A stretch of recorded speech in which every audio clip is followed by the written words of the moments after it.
just feel as though I need to clarify up a few things that I had maybe mentioned or said on my previous video. So this is just going to be a follow-up to the network marketing video and also some clarification. So please hang in there with me while I get to describing what the Le-Vel business is like from my own personal standpoint. I want to put a disclaimer out there. Everything that I am about to say on this video is based off of my own personal experience and the stuff that was seen with our own eyes in the discovery files. So I want to try to stick to the facts to the best that I can. And I'm also going to throw in my own personal experience into the mix. And I'm doing this just so some people out there can get a better understanding of maybe where Shanann was coming from when she was doing her videos. Again, I mean absolutely no harm. I'm not intentionally trying to discredit anybody or the company by no means whatsoever. So without any further ado, I'm just going to go ahead and get right into it. And I'm just going to tell you guys what my own personal experience was like being a promoter with the Le-Vel company. Now, in my previous video, I did tell you I still have a promoter account. I do. I still take the product. I love the product.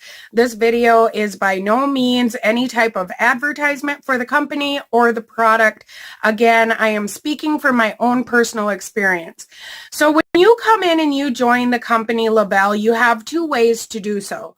You can join as a customer and you can join as a promoter. And hang in there, guys. I'm going to give you a little bit of the details. It might get a little bit boring, but it'll just help you better understand from the case standpoint why Shanann posted the way she did. Okay, so when you come in either as a customer or a promoter, your account is free. There's no website fees, no type of fees whatsoever. There's no monthly quotas that you have to maintain to keep that account. That is true. Now, you can get your product for free by referring to customers. You do that by working with the person that brought you into the company. So whether you're a customer or a promoter, everybody can thrive for free. That is true. When you come in as a promoter, and I'm going to speak more so from the promoter standpoint, because when I decided to use the product Thrive, I decided to go ahead and jump right in as a promoter. I just figured, why not? So I did. Now, I started the product back in 2015. So everything I'm going to be talking about is going to be how the company was ran 2015, 16, and the beginning of 17. Some things I do understand have changed just slightly. And if I remember, I'll mention what those changes were, if I remember. Okay, so when I came in as a promoter, I got my product, I started taking it. I was what we call a day one thriver. I could feel some very positive changes within myself right away. A lot of people are under the misconception that Thrive itself is stocked full of stimulants and caffeine. That is not true. Not true at all. The caffeine that is in the product itself is less than 1 cup of coffee that you're making and drinking probably in the mornings. So no, that is not true. It is vitamins, minerals, nutrients, antioxidants, pro and prebiotics, and enzymes that your body needs to be able to function on its optimal level. That is true. So once your body starts requiring, or once your body starts receiving everything that it requires in order to function, you are gonna notice an increase in energy. That is what we call a natural energy. And that is the energy that people are feeling and referring to.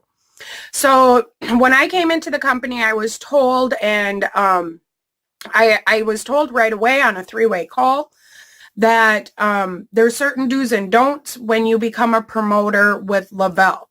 Now, there are no set rules that have a consequence except for what type of verbiage you're using when you're talking about the product. Now, you're going to notice in a lot of Shanann's videos, she talks about issues, body issues, aches and discomforts.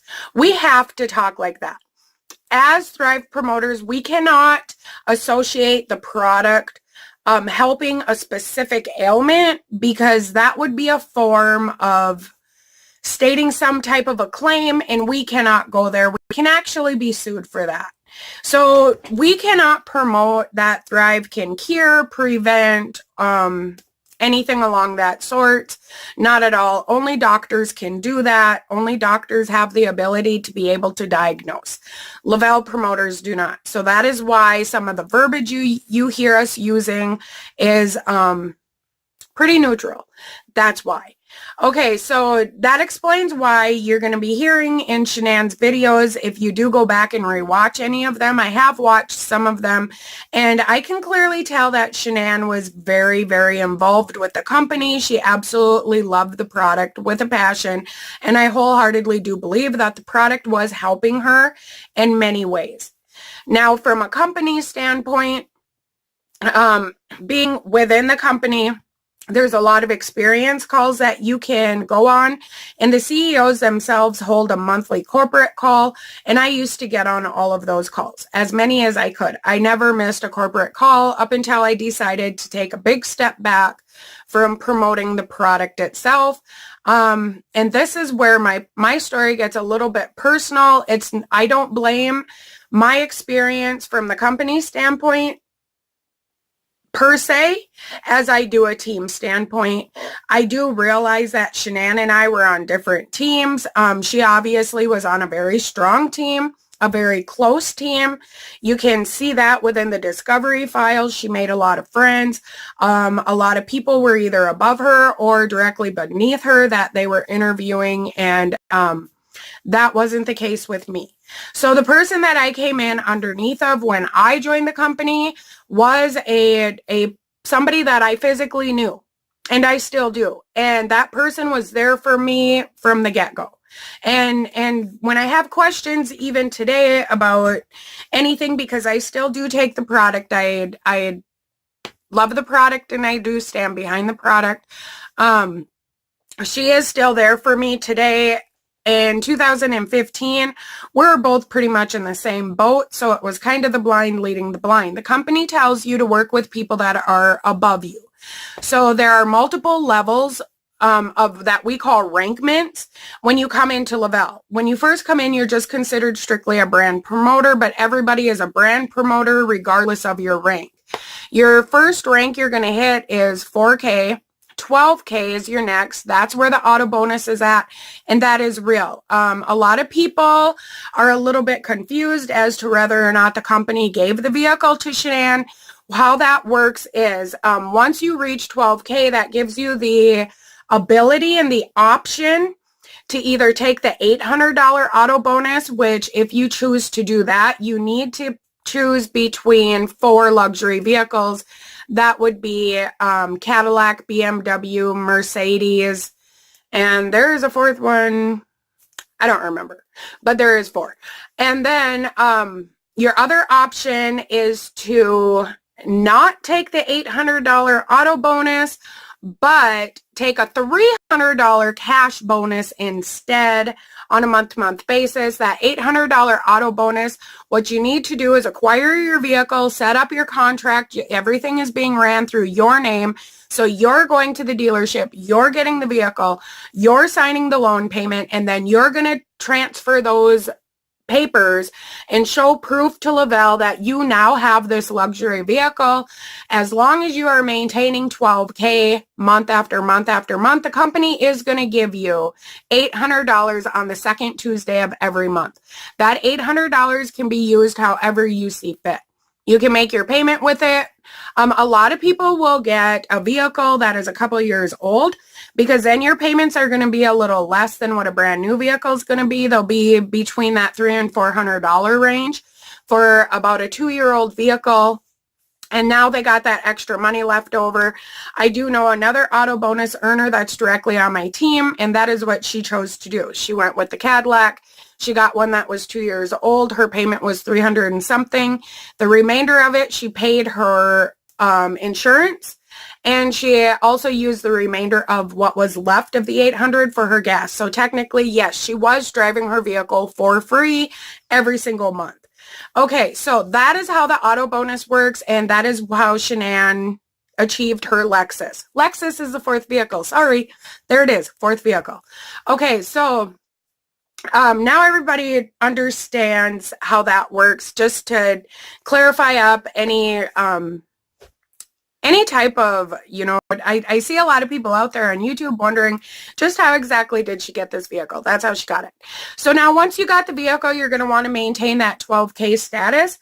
But when you come into the company, everybody that are like the true go-getters in the company, they're all basically like rushing, trying to get to the next rank you want to keep. They want to push you to keep rank advancing as quickly as possible. Another way you can rank up after 12K, from 4K all the way up. So you got 4K, 12K, 40K, 80K, which is what Shanann, to my understanding, had just hit the beginning of June. So she was officially what we consider an 80K. And then after that, you have your 200K. And then there's also a 1 million rank. With each rank advancement that you hit, you also get a pay raise. So your commission percentage does go up. I don't know 100% exactly what those commissions are because it is an MLM company. And with the way they set it up in the verbiage when it comes to trying to understand that, it is a little confusing. So I do know, though, that when I came into the company, I hit 4K and I'm still a 4K. I have not gone beyond a 4K. So I do know I've tried to somewhat average my percentages out. So everybody on my level one is I'm basically getting around 20%. My level 2, which is everybody underneath of my level 1, is around 12%. My level 3 down to 7 is all 3 or 4%. So the more people you have underneath of you, definitely the more money you're going to be making. Now you can make money with this company. You truly can. Shanann, according to one of the interviews that Chris had done, he had said she was making right around the same amount as what he was. Now, when she hit 80K VIP, her percentages, commission-wise, were going to be going up. Now, you get paid every Tuesday. Once you rank advance, I don't know if your commissions will go up that following payday, or will you have to wait 2 or 3 weeks. I'm not 100% sure about that. So if her pay had increased, even the end of June, beginning of July, unfortunately, their household did not have the chance to really feel the full effects of her rank advancement, which would have put her in a scale bracket income-wise, probably more than what Chris was making at this point now. You truly can make money within the company, but you can't do it without having people underneath of you. When I came into the company, I was fortunate. I was able to get quite a few promoters underneath of me. I had quite a few customers underneath of me, and the money was pretty decent, even at a 4K level. So now here's where I'm going to get a little bit personal with my own experience of being in the company. So I joined the company and I'm being told I need to get people on a 3-way call. Today that has changed. We can utilize the Facebook Messenger. You can put people in groups. You can add everybody you need in there and everybody can communicate that way. It makes it easier, but that we didn't have that as an option because that was not a feature. Now I feel like I'm really getting old because it wasn't a feature when I first joined the company. So trying to schedule time frames to get people on 3-way calls was a little difficult. When you got on these calls with the company, the CEOs would tell you, work with your 200K, get your 200K on the phone, let your 200K. They wanted the 200Ks to be doing a majority of all of the 3-way calls because by the time you're a 200K, you are very experienced within the company. You have a lot of knowledge. You should understand everything inside and out by that point. So trying to get my 200K on the phone wasn't easy. Once you're at 200K, there's a lot of people that are underneath of you at that point, and there's a lot of three-way calls that need to be done. So by the time you're at 200K, you're on the phone quite a bit. Now, if you remember, in some of the interviews, some people had said, you know, when Shanann and Chris were with them, Shanann was always on her phone. She lived on her phone. She took her phone with her everywhere. Her phone was always in her hand. There's a reason for that. Even at 80K, you're going to be being in constant contact every single day with multiple people. Some of them will be the same people, but you're also going to be meeting new people almost on a daily basis as you're doing these three-way calls for them. Because 80Ks are definitely qualified to be doing three-way calls. When I came into the program, they kept pushing 200Ks. The CEOs did on their calls. So another thing that these CEOs would talk about on their calls is don't post anything negative on your social media accounts at all, because by doing so, you're going to be limiting your audience. Instead, post positive things. Do a lot of live feeds. Once live feeds became a thing, do a lot of live feeds, let people get to know you, let people see what your personality is like, and definitely post a lot of family stuff. People can relate to family stuff. They want you to be relatable. So that is why a lot of Shanann's posts they look like they do. She was doing everything that she was being told to do to help grow her business. I wholeheartedly believe that Shanann believed in the company, she believed in the product, and she was truly and wholeheartedly trying to provide for her family. So, now for me personally, it wasn't that easy for me. I had an extremely difficult time trying to get people on three-way calls. One thing that they would tell you to do is the moment somebody asks you a question, you say, oh, hang on for a second. And now you are going to try to get them on a three-way call without telling them you're bringing a third person in. I was uncomfortable with that. To me, that seemed a little bit deceptive, and I would much prefer to have somebody's permission to be able to put them in touch with somebody that they possibly don't know. So I did do it that way a couple of times, and the people I did that to didn't appreciate it, which is what changed my mind about the way I was being told on how to get people on three-way calls. They did not appreciate me doing that to them at all. And of course, anytime somebody joins a network marketing business, the first people you're going to be reaching out to are the people that you know. So I was reaching out to people that, you know, truly mean a lot to me. I value their opinions about everything. We're personal friends, family.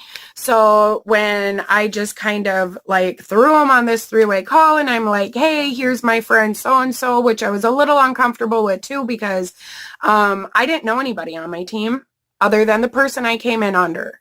Like the gal she was under, she's from my same hometown. I didn't quite, I mean, I know who she is, but it's not as though our circles were the same circles. We were in different circles growing up in the same hometown. The gal she was underneath of is actually my 80K.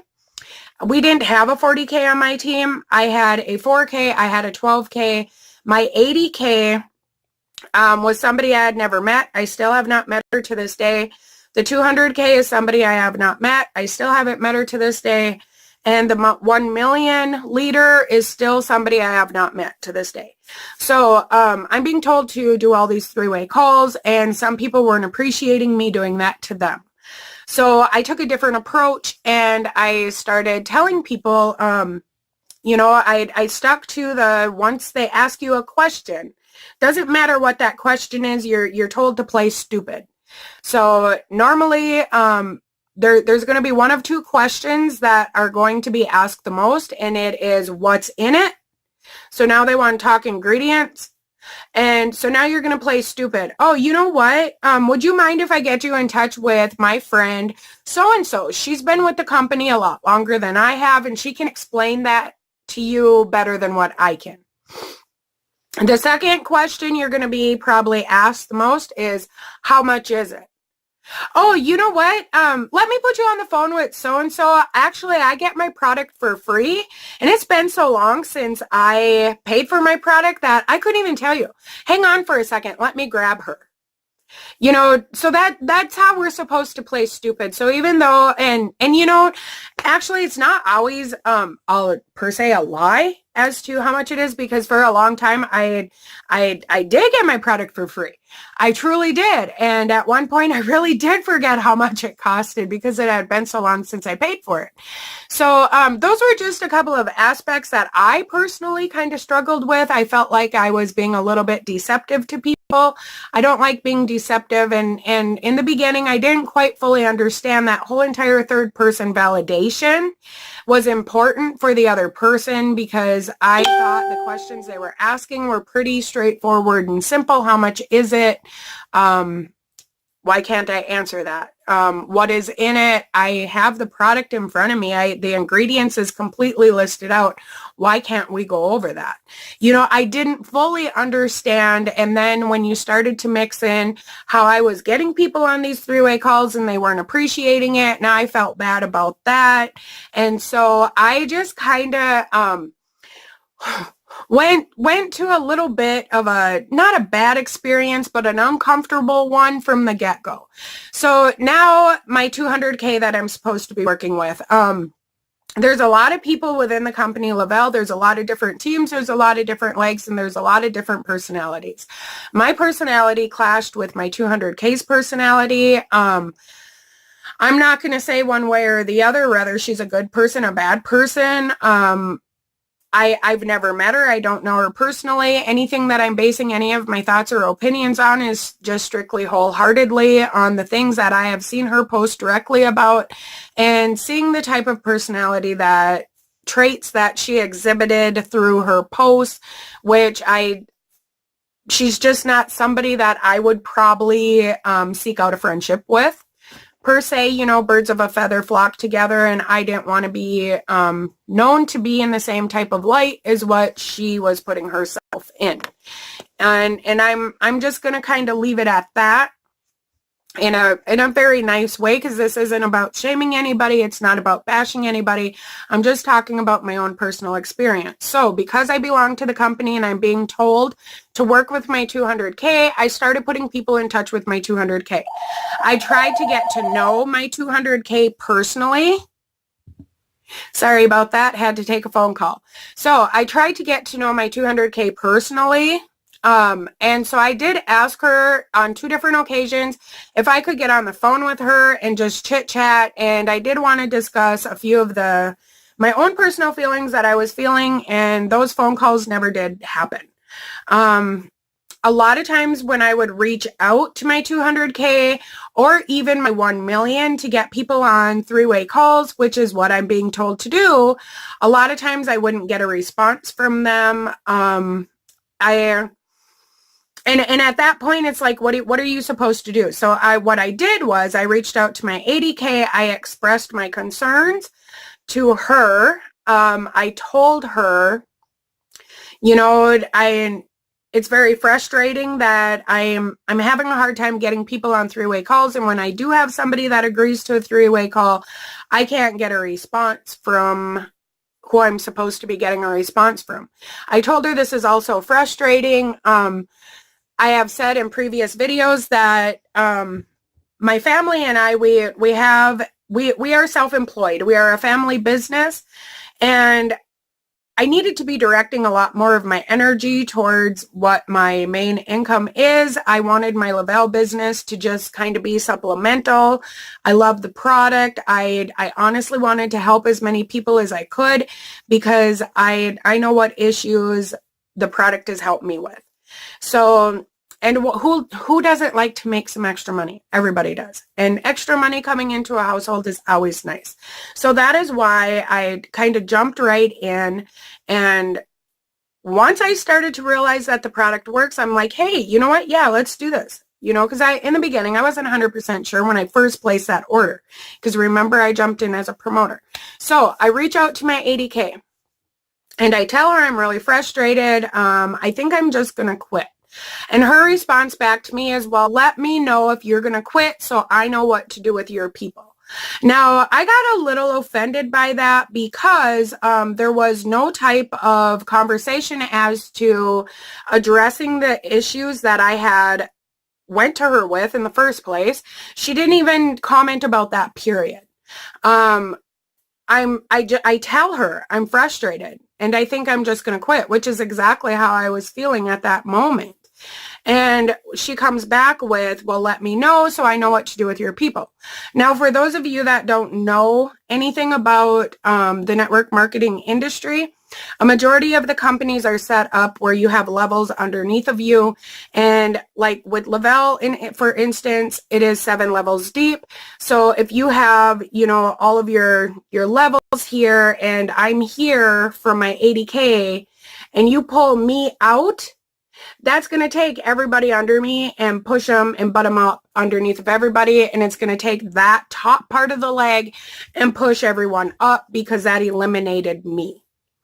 So that was what she was more worried about. I was pretty offended. I reached out to a friend of mine that is, bless her heart, she's no longer with us. Oh, bless her heart. So I reached out to a friend of mine that was also a promoter with the company. She is on the same team, but a different leg, if that makes sense. So I reached out to her. I told her she had already known what my thoughts and feelings were because she was experiencing the same thing. The gal I was directly under was experiencing the same thing. The gal she was under was experiencing the same thing. So as far as I know, the only people that weren't experiencing it was the $1 million leader, the 200K, and the 80K. Everybody else underneath of there who I was communicating with, we were all in the same boat. We were all struggling the same way. We attempted to do some 3-way calls of our own. And that is when our 200K took to social media and started to shame us. Not by name, but by action. She started to take to social media and get on lives and talk about how she has a team that won't listen to her. She has a team that keeps failing repeatedly because they're not doing as they're told. Now, I don't know about you guys, but I'm already frustrated within a company, and now you start adding this public shaming without naming, but you know who she's referring to. It's obvious. That just added more insult to injury. So now my taste for the company was getting a little personal by this point. So that particular morning when I reached out to my 80K, this friend of mine that I had reached out to, and I was really frustrated. I'm like, I don't know what to do. You know, this is what I sent her. This is what I said. This is what she said. What do I do? Who do I go to? Because by this point, I'm now at a loss. And she asked me if I happened to be on Facebook at that moment because our 200K had just went live. And she says, and I'm pretty sure she's talking about you.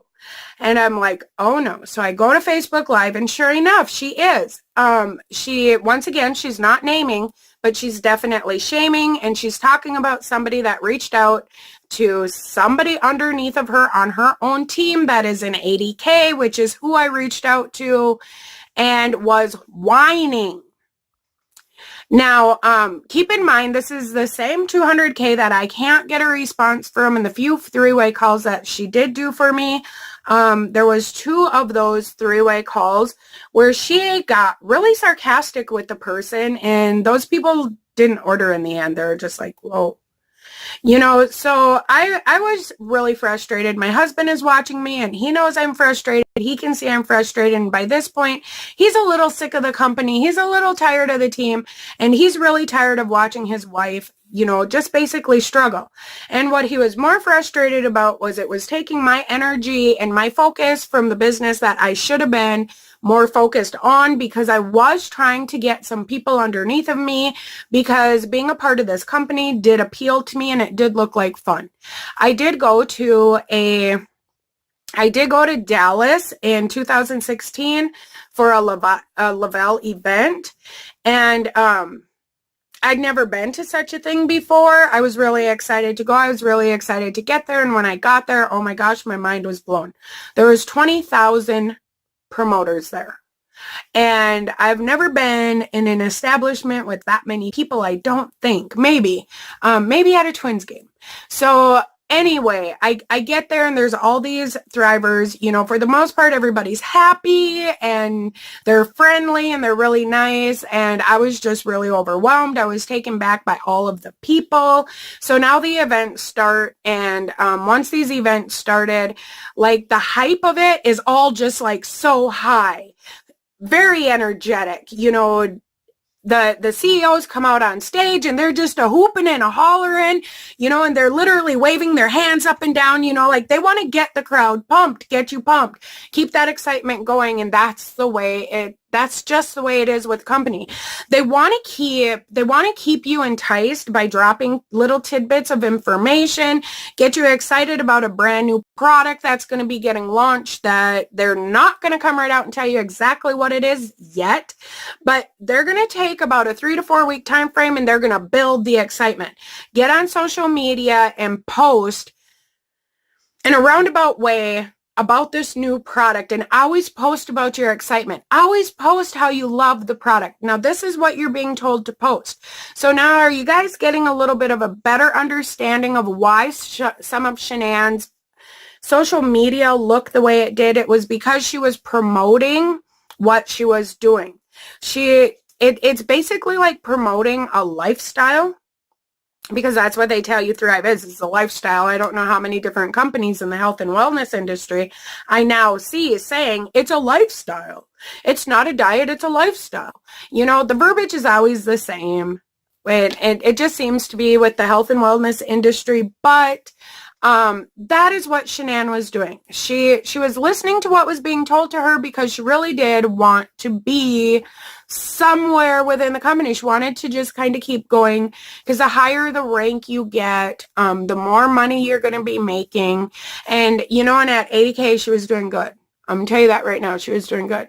And that's the difference between being on a good team versus, whatever you want to call the team I was on. I didn't have a whole lot of guidance. I didn't have a lot of direction.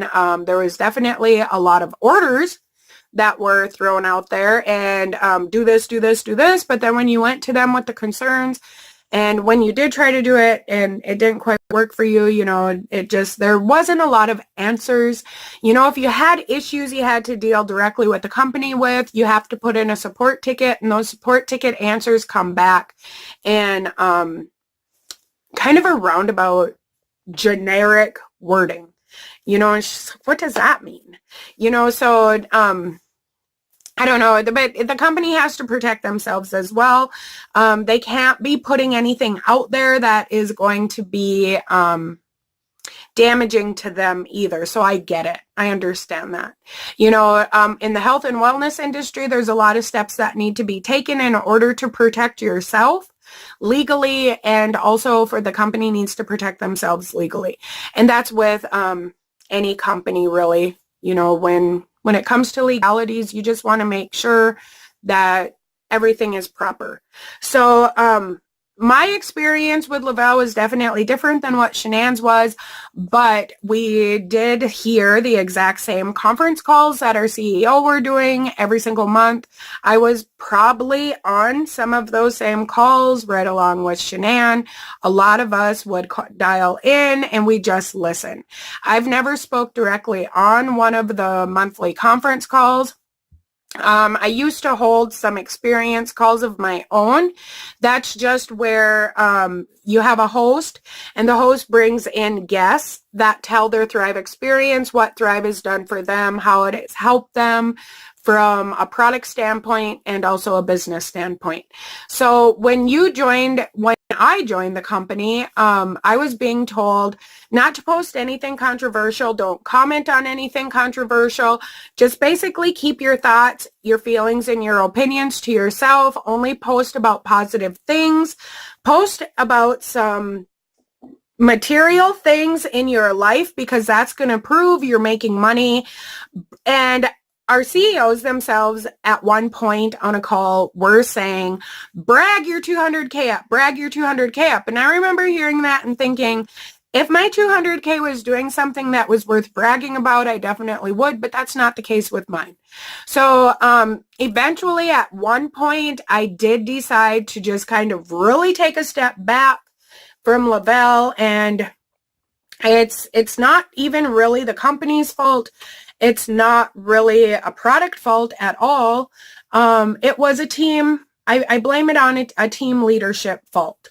I got tired of reaching out to people and basically being ignored, because that's what it felt like. Not being responded back to. So I did take a step back. By that point, all of the promoters that I had brought in underneath of me had all added my 200K on social media and had been watching her for quite a few months. They weren't impressed. I was getting phone calls from people that I brought into the company that know me personally saying, is this really a friend of mine? And I'm just like, dang. So, by the time I took a step back, I had virtually lost almost everybody underneath of me because of my 200K. And I tried to help the best I could. Some of the questions I needed answers to, I would have to reach out to various people. I did reach out to another fellow that was on a different team, and my response back from him was, I don't work with other team members. Sorry, reach out to your 1 million. I reach out to my 1 million and I don't get a response. I have been Facebook friends with my 1 million leader since the day I joined the company. To this day, he has not interacted with me on Facebook at all. It's like I'm just not seen. I'm just basically a nobody. When you first join the company, they're telling you tag your leaders in all of your Thrive posts, tag them all. So I was doing that. I was tagging them. Once in a great while, I would get some interaction from my 200K. The 80K would interact a lot, and she still does today. I have since gotten to know her over the phone. There were various points where I did decide to work together. I eventually unfriended my 200K on Facebook. I don't want anything to do with her. She did something that was incredibly bad. And I'm not going to get into details of that. That's her deal. That is her deal. She needs to clean up her own messes. But once that particular act was committed, she lost a lot of people underneath of her. At one point, she did reach out to me. She asked to get on the phone with me. She'd like to talk to me. I did talk to her about a lot of the way I was feeling. I told her that I have an entire team underneath of me that doesn't want anything to do with you. And I can't blame them. She apologized for a lot of the ways that she was. We attempted to work together. I got her on a three-way call with a customer, and she ended up slamming that customer. That is when I unfriended her and reached out to my 80K and just said, you know, if I'm going to do this, I'm going to do it with you. And that's it.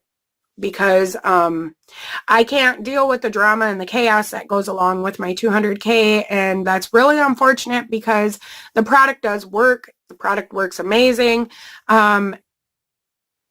And the top leaders in the company, they are the face of Le-Vel. They are the representation of Le-Vel. All brand promoters are, but when you're looking at, from a looking up to standpoint, you're supposed to look up and be able to count on your top leaders. It wasn't that way for me. So as you're looking at some of the instances where Shanann is concerned and the way she conducted her business online, a lot of her posts were pertaining to the industry she was in, the company she was with, and the products that she took, and for good reason. I do believe Shanann, when she made those posts, she did those with the best of intentions in mind. And I wholeheartedly believe that. I wholeheartedly believe that she definitely stood behind the product 100%. She stood behind the company 100%. And I also believe she was on a very strong team. that was really there for each other, and they all worked together. So that is amazing for her. She had a really good experience with the company. Unfortunately, I have not. But I do still take the product. I still do have my promoter account, and I do still have some people underneath of me. We just work it a little bit differently than other ways. Now, when Facebook Messenger came out with the ability to be able to start a group and then you can use the voice thing, when that feature first launched, I had built a little team in another country, and I reached out to that team. They unfortunately didn't go very far, and then eventually they all just kind of quit. But when that feature launched, I was like, hey, this would be a great way to be able to communicate with them in another country, because with the phone line, it gets very expensive. So I reached out to them, asked them if we could do that, if they were interested in trying the business again, trying the product again. I reached out to my 200K and I was like, hey, did you know we can do this? And I think this would work. I think this would be a great way. And my answer was no. We need to do three-way calls because that is what the CEOs say to do. We have to do three-way calls. You can do what you want, but I'm going to do three-way calls. So when I was on the phone with my 200K talking about my issues, and I'm like, you know what? This is also frustrating because that is how she contacted me. She put me in a group chat with my 80K and says, this is the new way we're doing things. This is how we're doing it. I'd really like to reach out to you, start working with you again, and start helping your team. Maybe you guys can all rebuild. I'm like, I was trying to do that when the features first became a thing. Now, this was about 6 months or so after those features have started, and she's catching on now. You know, so I was like, okay, so I talk on the phone with her. She apologizes, and I'm like, okay, I'm honestly going to give her another chance. So I did. And I did give her another chance. And I contacted all of my promoters underneath of me, and I'm like, hey, you know, I talked to her. This is the deal. Would you be willing to talk to her? And none of them want anything to do with her still. Even to this day, they still don't. So I had brought that to her attention, and I'm like, you know what? I tried to get you to do this, and you told me no. You know, for the last 6 months, we could have been doing this whole entire time, because it was truly a big game changer in how you can communicate and get the product across and get questions answered to people so they can make an educated decision on whether or not the product or the company is for them. It just made it a lot simpler with those Facebook groups. You're able to, you know, come and go from that group when it's convenient for you versus trying to get everybody on one three-way call. So it definitely simplified the process. It made it easier, and it works. So unfortunately, I ended up unfriending my 200K in the end. She told me that she doesn't remember telling me no, and I'm like, well, I clearly remember. So that's why I never implemented it with the company. The reason why I didn't set out to do things individually with you know, step outside of protocol is because one time I did. With our family business, we have a website, and I just put a new tab on the website. I built the website. I maintain it, and I just put a little tab about Thrive with one video from the company and then my link, but when you clicked it, it took you straight to my own account. I was emailed by the company and told I needed to remove that tab. I needed to unlink my link anywhere else it may be. At that time, we were not allowed to have a page. We were not allowed to have a group. Only 200Ks and up could have Facebook groups or pages. So it kind of really limited. They wanted you to use your own personal account. I wasn't always comfortable using my own personal account, but I wanted to go somewhere in the company, so I did. And as a result, in my previous video, I had an uncle that said I sounded like an infomercial. And that was the last thing I wanted to sound like. So I hope that just kind of clarifies and helps you guys understand a little bit of why Shanann posted and did a lot of the live feeds. She was just trying to get people to see who she was, get to know her personality, because that is one way to gain people's trust and bringing them in as a customer or a promoter. Now, on the February 18th interview that Chris did, you are going to hear within that video, he said that he absolutely hated the social media aspect and Shanann posting and putting stuff out there. I can relate with Shanann with Chris on that. My husband too. He is not a social media fan. He was very uncomfortable with me posting. I have since, when this case first happened, it was the fact that she was a brand promoter that got me so engrossed in the case. My heart definitely goes out to her family. My heart goes out to his family. It's a very unfortunate event that took place. I do believe Chris Watts is where he deserves to be. And I wish Shanann and the kids were still here. I really do. But I could definitely relate with my husband, or relate with Chris as far as my husband goes. My husband did not want me posting anything about him on social media. He's been that way for quite some time. And then I joined this company and I'm like, hey, but we need to do it because it's going to like look good and it's going to attract people, and I was always very mindful of what I did. I would show him the picture. I would show him what I was going to say. And it wasn't as though I needed his approval to do so. I did that out of respect for him. So, yeah, my husband is one too. He does not want to be on social media. He doesn't want to be put out there in that way. He doesn't want our business to be put out there in that way. So I don't, out of respect for him. So when this case broke and I started to realize some of there's just so many different aspects to this case. I do believe that lead up to what had happened that morning. And I think that where she's concerned with being with the company of Lavelle, it's just one aspect. Just one. Chris never liked it. You can clearly hear him say he uses the word hate. I hated it. I have heard my husband say that. I hate it. So I get it. I understand. And at the same time, my husband was able to come to me and say, I don't like this. This is why I don't like it. And I don't want you to do it. If you listen to that audio recording that took place on February 18th, you're going to hear Chris say something along the line of, yeah, he did say something to her. And she said, it's for work. It's for the business. That didn't make him any more comfortable with it, and it didn't make my husband any more comfortable with it.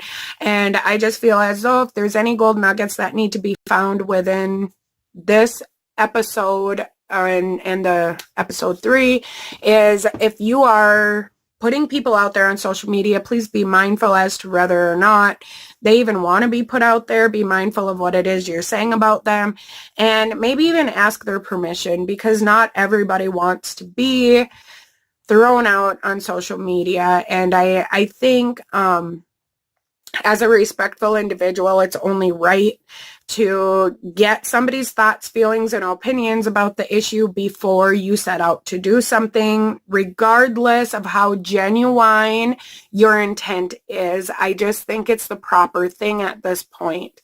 So I definitely respect my husband, and I respected his wishes, and I do not post him on social media without his permission. I do like to post photographs of the two of us together. He does not want the whole video thing to be out there about him, so I don't go there, period. Not at all. At one point when this case first broke and I'm learning about the different aspects, there was a time when I too broke down myself. I started crying, and and I'm just like bawling and telling my husband, I am so incredibly sorry. I had no idea that I made you feel that way. I knew you didn't like it, but I guess I didn't I was annoyed and I was frustrated that he wouldn't go along with this when it was something I wanted.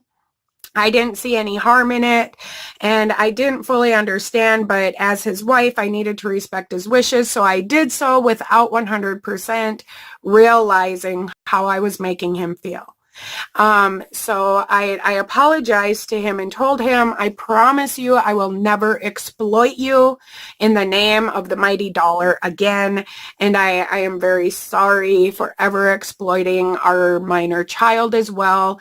I can clearly remember when Thrive K came out, the product came, and before my daughter even tasted it, I took a picture of her holding the box and holding the packet up because, we were all doing it. And, I put it out there and just, I did what everybody else was doing. And, and right away I felt this conviction that I was exploiting my own child in the name of the mighty dollar. Look at my daughter's got this Thrive K. Your kids need to get this Thrive K. In the end, my daughter turned out to not even like the Thrive K. She tried it. She didn't like it. She said it tasted like lemon. She hates lemon. It's supposed to taste like fruit, something fruity, but that's neither here nor there. I have been convicted throughout the duration of watching this case unfold before all of our eyes. There is so much to look at. Shanann definitely put their life and their lifestyle out there, and I do believe that something good comes out of bad situations, and I do believe that we can learn from this case that can help us enrich our own relationships within our own lives, from a business standpoint and a personal standpoint. So I hope, my hope is to try to shed some of those gold nuggets before you so you can see them for yourself. So, with that, I hope this didn't turn into a bunch of rambling and mumbling on. I tried really hard to stay on point. I like to talk. Sometimes I go off track. So I want to thank you for tuning in to Flawed and Happy. I greatly appreciate it. And you know what? Hug your loved ones. Hug them, hug them, hug them, because you never know. You never know. Again, I mean nothing bad. When I made my episode 3, and now this is episode 4 on network marketing, this is only my own personal opinion. This is my own personal experience with being a part of the Lavelle company. I do believe the company is legit. I know they're legit. The product is amazing. The product does work. This is not an advertisement for the company or for the product. This is more of an informational, and I'm hoping a little bit educational, so that people can understand a little bit more of where Shanann was coming from when she posted on her social media accounts. Now, I wholeheartedly believe within my heart of heart that her family is extremely grateful for everything she left behind on her social media, because that part of their life is going to be forever alive, and they're going to have access to it. I haven't been told that by anybody. I have not spoke to any of the family members. I never met any of the individuals involved in the case, including Shanann and Chris. I unfortunately did not have an opportunity to get to know the little girls. Very, very cute. All I know is that this case has wholeheartedly impacted me, and it affected me to the point where it got me to take a look at my own personal life. It got me to take a look at how maybe I am doing things, and there are some similarities within my own life. And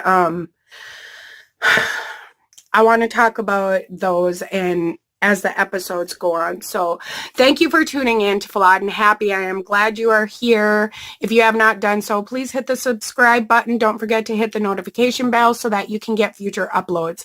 So again, thank you for being here. This is Flawed and Happy, tuning out. Until next time.